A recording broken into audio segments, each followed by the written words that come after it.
When and how did you start your job as a chatter? How long?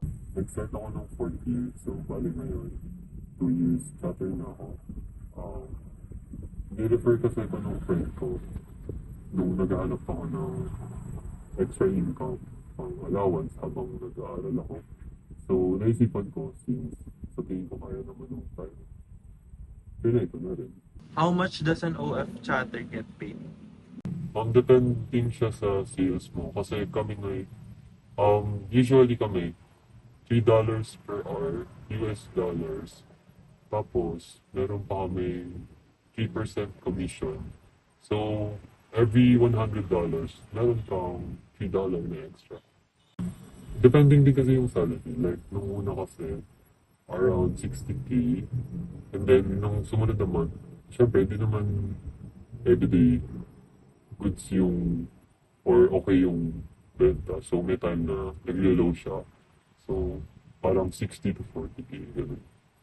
Why did you choose OnlyFans chatting rather than corporate jobs? Well, sa Philippines kasi, super, one of the factors siguro, super hassle mag-compute kung galing ka sa,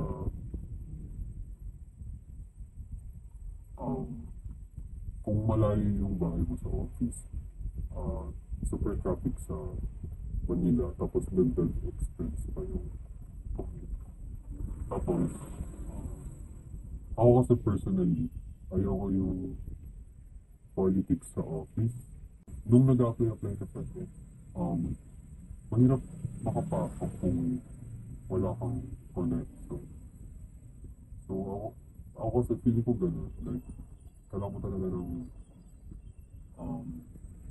connection para mas matanggap na nila. Tapos also yung taxes. Kasi dito sa OnlyFans wala ko. Hindi kami pinatax. Kaya ka ba pumunta dyan sa job na yun? Kasi mas malaki yung kita, ganun ba?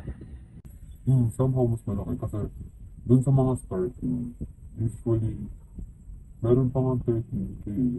Nag-apply ako. Tapos 13K lang yung offer. 13 to 20K.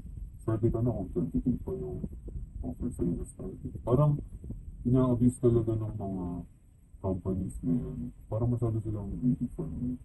To the point na binababaan pag wala kang experience. Sometimes, diba, yung sa economy natin ngayon, parang hindi naman natin na-afford para na ganun starting. Like, paano ka mabubuhay kung 13K lang or 15K? You consider yourself as a sex worker? Ako kasi no, since hindi naman ako yung model.